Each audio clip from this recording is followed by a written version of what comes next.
Board नवी दिल्ली जळगाव वक्फ coordination कमिटीतर्फे सर्वप्रथम मी आलेल्या सह समन्वयक जॉइंट कोऑर्डिनेटर वक्फ कोऑर्डिनेशन कमिटी जळगाव हार्दिक स्वागत करतो। का पत्रकार बंधुओं का स्वागत करता हूं। आप जानते हैं कि वक्फ 2025 अमेंडमेंट एक्ट को लेकर all India Muslim personal board के बैनर तले पूरे मुल्क में संवैधानिक तरीके से शांततापूर्ण अंदाज में सरकार जिस तरीके से वक्फ अमेंडमेंट बिल लाना चाहती थी, हमने इसका शांततापूर्ण अंदाज में पूरे मुल्क में जोरदार विरोध किया कि अभी जो सुप्रीम कोर्ट का फैसला आया है वो अंतरिम फैसला है, फाइनल जजमेंट जो है वो आने वाला है। लेकिन अंतरिम जजमेंट में भी कुछ चीज़ें ऐसी आई है कि जिसको लेकर हम तमाम के तमाम और हमारी all India Muslim personal board जिसके बैनर तले पूरे मुल्क में तमाम संगठनाएं काम कर रही है, all India Muslim personal board का ये कहना है कि सुप्रीम कोर्ट के अंतरिम फैसले से हम पूरी तरीके से खुश नहीं हैं, बल्कि हम मायूस हैं। कुछ ऐसी चीज़ें आई है जिसकी तफसील अभी आपके सामने आएगी।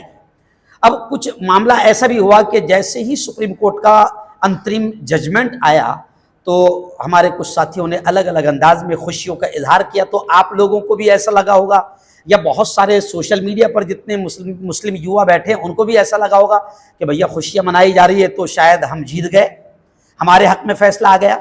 लेकिन ऐसा बिल्कुल नहीं है। आज बहुत सारी चीज़ें आपके सामने क्लियर करेंगे और सुप्रीम कोर्ट ने प्रैक्टिसिंग मुस्लिम ऐसे ही वक्फ को लेकर क्या क्या कहा है, उन तमाम चीज़ों की बारीकी आपके सामने आएगी। मैं दूं कि all India Muslim personal board, जैसे भी डॉक्टर आकिब ने कहा, ये भारत की एक ऐसी संगठन है कि जिसमें मुसलमानों के जितने पंथ है, मसलक है, जैसे जमात इस्लामी है, जमीयत उलमा हैं, सुन्नी पंथ के हमारे सुन्नी जमात है, ये तमाम के तमाम सरपंथ वो all India Muslim personal board के बैनर तले ऐसे कुछ मुद्दे कि जिसमें हमें ऐसा लगता है कि हमारे संविधान के खिलाफ कुछ ऐसा काम होने जा रहा है सरकार की जानिब से जो हमारे संविधान के भी खिलाफ है और जो शरीयत का हक हमको हमारे संविधान ने दिया है प्यारे, उसके भी खिलाफ है। तो all India Muslim personal board बिल्कुल जमहूरी तरीके से, संवैधानिक तरीके से रोड पर आती है। और इससे पहले की भी आप हिस्ट्री उठाकर देखेंगे कि बहुत सारी ऐसी चीजें हैं कि गवर्नमेंट ने कुछ बदमाशियां करना चाहिए, लेकिन हमारे जमहूरी और हमारे संवैधानिक एहतजाज और आंदोलन ने सरकारों को अपना फैसला पीछे लेने पर मजबूर किया है।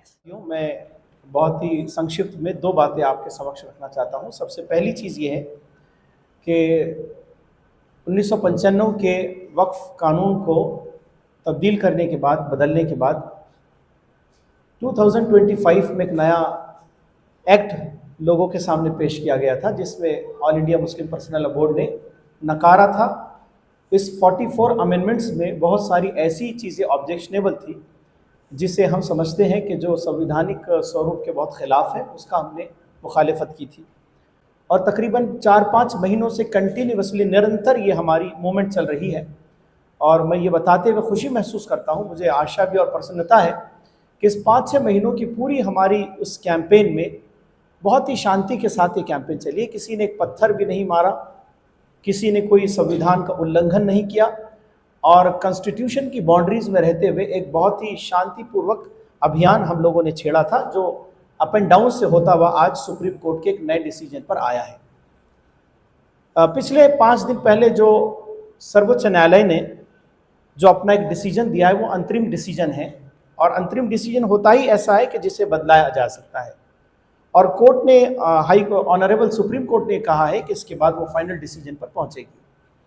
हमारी इस वक्त डिमांड ये है, हम ये कह रहे हैं कि ये कॉन्स्टिट्यूशनल प्रोविजंस के खिलाफ है, संविधानिक जो गरिमाएं हैं उसके खिलाफ है। तो कौन सी आर्टिकल का उल्लंघन करता है ये हमारा कानून, ये मैं आपके समक्ष रखना चाहता हूँ। तो सबसे पहली चीज़ ये है कि ये आर्टिकल 14 का उल्लंघन है। आर्टिकल 14 है राइट टू इक्वालिटी, यानी समानता का कायदा। और इस समानता के कायदे में जहाँ धर्म और जात के ऊपर उठकर संविधान सबको राइट देता है, इक्वालिटी कहता है, तो ये आर्टिकल 14 का खुला हुआ उल्लंघन है, इसलिए हम इसकी मुखालिफत कर रहे हैं। दूसरा आर्टिकल 15 है। आर्टिकल 15 यह है कि जो डिस्क्रिमिनेशन है on the basis of caste और क्रीड, यानी जाति और धर्म के आधार पर जो डिस्क्रिमिनेशन होगा उसको कॉन्स्टिट्यूशन बर्दाश्त नहीं करेगा, और गोया के आर्टिकल 15 का यहाँ पर इस कानून में उल्लंघन किया जा रहा है, इसलिए भी हम इसकी मुखालिफत कर रहे हैं। आर्टिकल 25 जो कॉन्स्टिट्यूशन ऑफ इंडिया में है वह है फ्रीडम ऑफ रिलीजन का, यानी हर एक को अपना रिलीजन वो स्प्रेड करने का, उसे प्रैक्टिस करने का अधिकार है, और आर्टिकल 25 का ये फ्रीडम ऑफ रिलीजन को ये आपत्तिजनक है, इसलिए भी हम इसकी मुखालिफत करते हैं, यानी आर्टिकल 25 का भी उल्लंघन हो रहा है। इसमें आर्टिकल 26 है जो इस बात की इजाज़त हमें देता है कि हम हमारे रिलीजियस कहना चाहिए कि जो डिनोमिनेशंस होते हैं उसे हम मैनेज करें उस अपने ओन अफेयर्स में, तो ये आर्टिकल 26 का भी उल्लंघन है, इसलिए हम इसकी मुखालिफत कर रहे हैं। और आखिरी आर्टिकल 300A, इसमें राइट टू प्रॉपर्टी है, यानी अपने संपत्ति का अधिकार दिया जाता है, तो इस संपत्ति के अधिकार के भी खिलाफ है। तो मैंने इस वक्त आपसे आर्टिकल 14, 15, 25, 26 और आर्टिकल 300A इसके बारे में मैंने बात की, इसलिए हम इसकी मुखालिफत कर रहे हैं। बिल्कुल अंत में मैं अपनी बात को समाप्त करते हुए ये कहना चाहता हूँ कि सुप्रीम कोर्ट ने जो अंतरिम आदेश दिया है इसमें बहुत सारे प्रावधान, या कहना चाहिए कि जो बीच का रास्ता निकाला गया है, हम समझते हैं कि हम इसका फुल्ली तौर पर इस्तकबाल इसलिए नहीं करते हैं कि हमारी डिस्कशन 44 अमेंडमेंट्स के बारे में थी, और इस वक्त जो हाई कोर्ट ने अपना डिसीजन दिया है वो सिर्फ 3 बेसिक चीज़ों के बारे में दिया है। अभी बहुत बड़ा इशू जो हमारे पास है वो वक्फ बाय यूज़र का है। वक्फ बाय यूज़र को हम चाहते हैं कि वो भी 1995 के एतबार से बाकी रहे, और इस वक्त का कानून उसको भी उसका हनन करता है, इसलिए हम उसकी मुखालिफत करते हैं। मैं समझता हूँ कि ये स्थायी रोक जो लगाई गई है गवर्नमेंट ने, ये स्थायी रोक कहा जाता है, यानी ये अंतरिम डिसीजन स्थायी रोक है। और स्थायी रोक के बारे में हम समझते हैं कि जब अंतिम डिसीजन आएगा तो हम चाहते हैं कि 44 अमेंडमेंट जिसको all India Muslim personal board आपसे और हम सब से पूरे इंडिया में स्प्रेड करना चाहता है कि 1995 का जो कानून था उसको बहाल किया जाए, और ऐसी चीज़ें ना लागू की जाए जो कि हमारे कॉन्स्टिट्यूशन की बॉर्डर लिमिट से बाहर हो। मैं समझता हूँ कि इसी के लिए आज हमने आप लोगों को बुलाया था। मेरी बातचीत के बाद हमारे इस पूरे कोऑर्डिनेशन कमेटी के हमारे जो पूरी डिफरेंट ओपिनियन रखने वाले साथी हैं, मैं अयाज अली साहब जो सुन्नी ट्रस्ट के जामा मस्जिद ट्रस्ट के अध्यक्ष हैं, मैं उससे अनुरोध करता हूं कि वो भी अपनी बात करें। आपला हा भारत देश हा लोकशाहीवर चालणारा आहे आणि संविधान मानणारा आहे। या ठिकाणी जे कायदे सरकार बनवत असते ते कायदे बनवताना सरकारचा जो अधिकार आहे त्यास आपण हस्तक्षेप करणार नाही, परंतु कायदे बनवताना संविधानाची कोणत्याही कलम किंवा पोट कलमची पायमल्ली होणार नाही याची दक्षता घेणे हे सरकारचे काम असते। परंतु सरकारने हा जो नवीन कायदा आणलेला आहे वक्फ अमेंडमेंट 1925 नावाचा, याच्यात त्यांनी जे 44 जे कायदे त्यांनी लादलेले आहेत, त्याला आपण लादलेले म्हणू, ते आपल्या संविधानाच्या विरोधात आहे।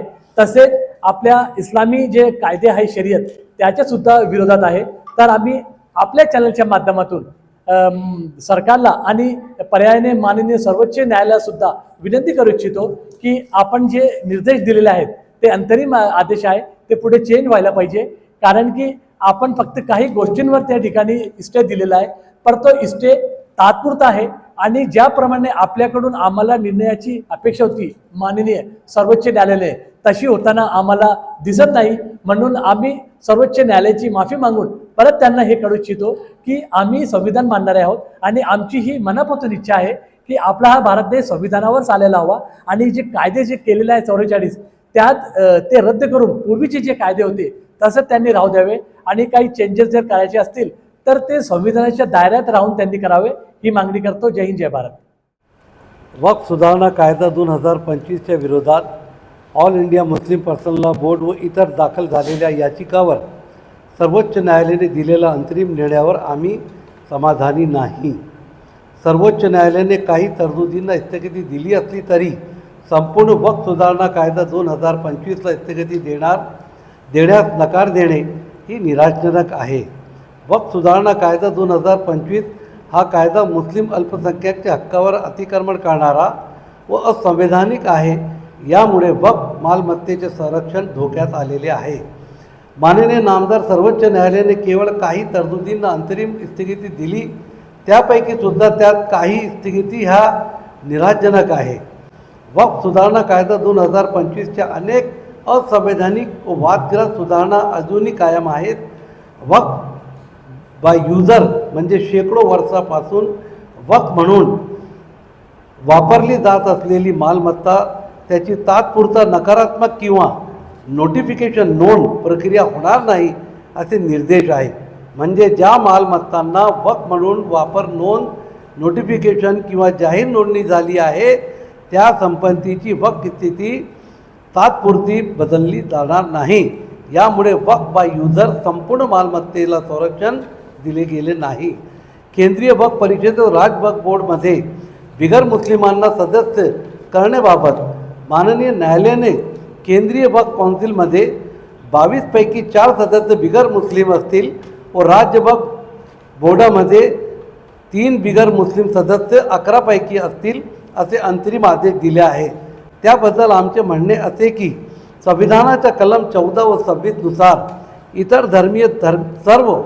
इतर धर्मियांचे सर्व धार्मिक बोर्ड व वक्फ बोर्डमध्ये समानता दिसत नाही. शिवाय कलम 26 नुसार प्रत्येक धर्मियांना आपल्या धर्माच्या संस्था चालविण्याचे अधिकार आहेत.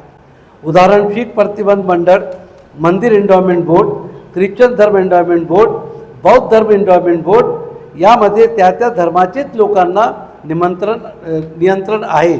मात्र केंद्रीय वक्फ कौन्सिल और राज्य वक्फ बोर्डामध्ये बिगर मुस्लिमांना 4 आणि 3 असे सदस्य दिले ही तरतूद लोकशाहीला मारक आहे. निवडणुकीद्वारे सदस्यांची निवड होणे जरुरी आहे. मात्र शासनाचे अपॉइंटमेंटचे अधिकारबद्दल कोर्टाने काहीच सांगितलेलं नाही. इस्लाम धर्म पाळण्यासाठी 5 वर्षांची अटला कोर्टाने स्थगिती दिली, चांगला आहे. परंतु त्याचबरोबर कोर्टाने असेही म्हटले आहे की राज्य शासन याबाबतीत नियमावली तयार करेल. यात आम्हाला असे वाटते की शासनाच्या याबाबतीत नियमावली बनवण्याचा गरज काय.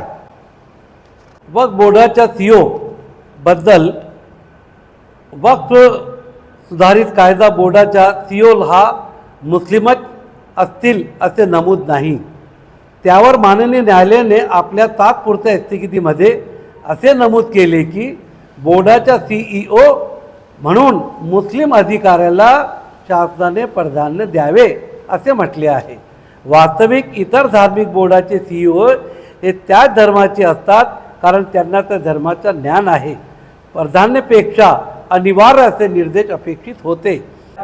लिमिटेशन ॲक्ट 1963चा त्याबद्दल कोर्टाने काही स्थगिती दिली नाही. त्याच्यामध्ये वक्फची मालमत्ता असेल त्याच्या एक लिमिटमध्ये जर तुम्ही ऑब्जेक्शन घेतला आणि कागदपत्र दिले तरच ती मालमत्ता वक्फची राहील, अदरवाईज कब्जेदाराला ती देण्यात येईल. म्हणजे एक ठिकाणी तुम्ही सांगताय की 12 वर्ष जो मालक असेल त्याला तुम्ही ती जागा देऊन टाकणार आणि 100, 200, 500 वर्षापासून वक्फ बाय युजरची जागा ते तुम्ही सांगता सरकार त्याचा ताबा घेईल तर ते रजिस्टर नसेल तर हा विरोधाभास आहे. आणि एका नवीन नाही आहे. लिमिटेशनमध्ये आता महारीची जागा आपण का खरेदी करू शकत नाही, आपण आदिवासींची जागा का खरेदी करू शकत नाही. कारण ते खरेदी जरी तुम्ही केली तर ती इल्लिगल ठरवून त्यांची वारसांना परत दिली जाते. ते 25 वर्ष असो की 50 वर्ष असो. मग इथे का ती 50 वर्षांनी 100 वर्षाची जागा जर कागदपत्र दिले वक्फ तो का ते परत घेणार नाही. म्हणजे हा जो लिमिटेशन कायदा आहे हा सुद्धा चुकीचा आहे. आणि आपल्याला विनंती करतोय की जास्तीत जास्त मोठ्या आणि ठळक बातमी अशी देऊन लोकांपर्यंत आपली भावना पोहोचेल अशी मी आपल्याला आमच्या वक्फ कोऑर्डिनेशन कमिटीतर्फे विनंती करतो आणि थांबतो. काही प्रश्न असतील तर आपण विचारू शकता.